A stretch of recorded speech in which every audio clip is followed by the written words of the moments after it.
তেল ছাড়া জল দিয়েই আজকে আমি আলু কুলচা রেসিপি আপনাদের সাথে শেয়ার করব, যেটা খেতে দারুণ টেস্টি হয়। তো চলুন বন্ধুরা, রেসিপিটা শুরু করা যাক সময় নষ্ট না করে।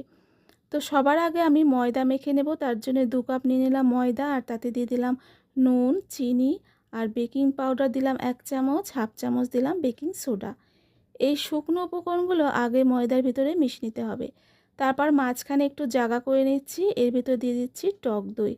আমি এখানে টক দই দিয়েছি হাফ কাপের কম, আর দিচ্ছি 1 চামচ মতন সাদা তেল।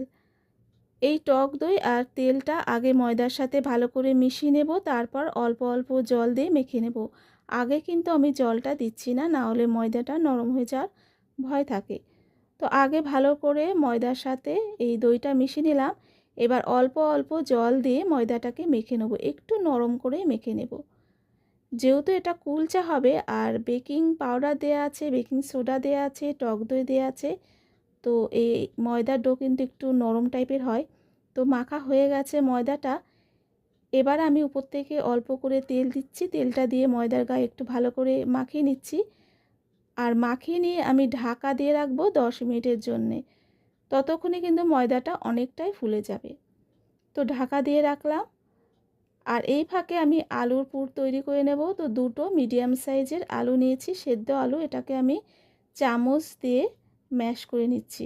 আপনারা চাইলে গ্রেটার দিয়েও ম্যাশ করতে পারেন, অথবা ম্যাশার দিয়েও ম্যাশ করতে পারেন, যেটা আপনাদের সুবিধা হয় সেইভাবে ম্যাশ করবেন। তো আলুটা ম্যাশ করা হয়ে গেছে। এবার একে একে এর ভিতর কিছু উপকরণ দিয়ে দেব। তো সবার আগে দিয়ে দিলাম বিট নুন, সাদা নুন অল্প করে, দুটোই কিন্তু অল্প করে দিয়েছি, না হলে বেশি হয়ে যাবে। তারপর দিয়ে দিলাম ভাজা গুঁড়োর মশলা, আর দিচ্ছি ধনেপাতা কুচি, লঙ্কা কুচি আর পেঁয়াজ কুচি। লঙ্কাটা অবশ্যই আপনারা নিজেদের টেস্ট অনুযায়ী দেবেন। আর যে ভাজা মশলাটা দিয়েছি সেটা কিন্তু জিরে, ধনে, মৌরি, গোলমরিচ, শুকনো লঙ্কা, এগুলো আমি ড্রাই রোস্ট করে ভেজে নিয়েছিলাম, তো সেটাই আমি দিয়ে দিলাম। তো আলুটা মাখা হয়ে গেছে, আর এইদিকে দেখুন ময়দাটাও অনেকটা ফুলে গেছে। তো আরেকটু ভালো করে মেখে নিচ্ছি মসৃণ করে। এবার এর থেকে আমি বড় বড় সাইজের লেচি বের করে নেব। যেহেতু এর ভিতর আমি আলুর পুর ভরবো, তো সেই কারণে একটু বড় সাইজের লেচি বের করে নিচ্ছি। এবার একটা লেচি নিয়ে আমি বাটির মতন শেপ তৈরি করে নিচ্ছি। এর ভিতর আমি আলু দিয়ে এটাকে কভার করব।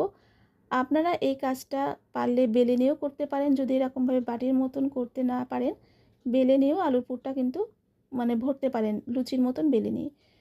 তো আমি আলুর পুরটা একটু গোল করে নিয়ে এই বাটির মতন শেপ করে তার ভিতর দিয়ে এইভাবে কভার করে দিলাম। আর একটু আলতোভাবে এই কাজটা করবেন, যেহেতু ময়দাটা অনেকটাই নরম আছে। তো দেখুন বড় একটা লেচি হয়ে গেল। এবার আমি হালকাভাবে প্রেস করে এটাকে বেলে নেব, একটু ময়দা দিয়ে বেলে নিচ্ছি। যেহেতু এটা নরম অনেকটাই এই ময়দাটা, তো সেই জন্যে ময়দা দিয়ে আমি হালকাভাবে প্রেস করে বেলে নিলাম। আলতো হাতে কিন্তু বেলতে হবে, আর একটু মোটা করেই বেলবেন। তারপর উপর থেকে সাদা তিল, কালো জিরে আর ধনেপাতা কুচি গার্নিশ করে দিলাম, আর একটু হালকাভাবে প্রেস করে দিচ্ছি বেলাম চাকি দিয়ে, না হলে কিন্তু যখন এগুলো আমরা ভাজবো জলে তখন বেরিয়ে যাবে। তো সেই জন্য একটু যাতে ধরে যায়, একটু চেপে চেপে এটাকে বেলে দিতে হবে, অবশ্যই হালকাভাবে। এইভাবে আমি প্রত্যেকটা কুলচা তৈরি করে নেব। তো এবার ভাজার পালা। তো ভাজার জন্যে আমি প্যানটা আগে ভালো করে গরম করে নিয়েছি। তারপর অল্প করে জল দিয়ে, জলটা ফুটে উঠলে এই কুলচাটা দিয়ে ঢাকা দিতে হবে, আর একটু জল থাকতে থাকতে উল্টালে কিন্তু হবে। তো ঢাকা দেওয়ার কারণে কুলচা কিন্তু অনেকটাই ফুলে যায়। তারপর উপর থেকে একটু বাটার মাখিয়ে দেবেন।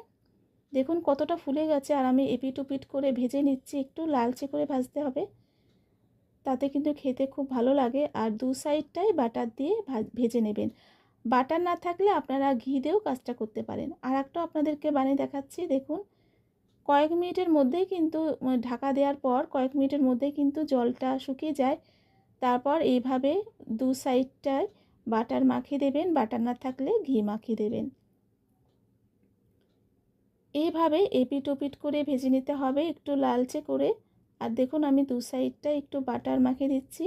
বাটার মাখিয়ে এই কুলচা ভাজলে খেতে কিন্তু দারুণ টেস্টি হয়। তো দু সাইডটা একটু লালচে করে ভেজে নেব। আর একটু চেপে চেপে নিলে কুলচাগুলো কিন্তু অনেকটাই ফুলে যায়।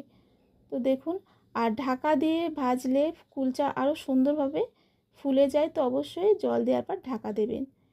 এতক্ষণ অবধি যারা আমার ভিডিওর সাথে যুক্ত আছেন তাদেরকে অনেক অনেক ধন্যবাদ, অনেক ভালোবাসা। এইভাবেই আপনারা আমার পাশে থাকবেন। তো দেখুন, এটাও আমি ভেজে নিচ্ছি। এইভাবে আমি সব কটাই কিন্তু কুলচা তৈরি করে নিচ্ছি। যে কটা আমি লেচি করে নিয়েছিলাম সব কটাই কিন্তু আমি ভেজে নিচ্ছি।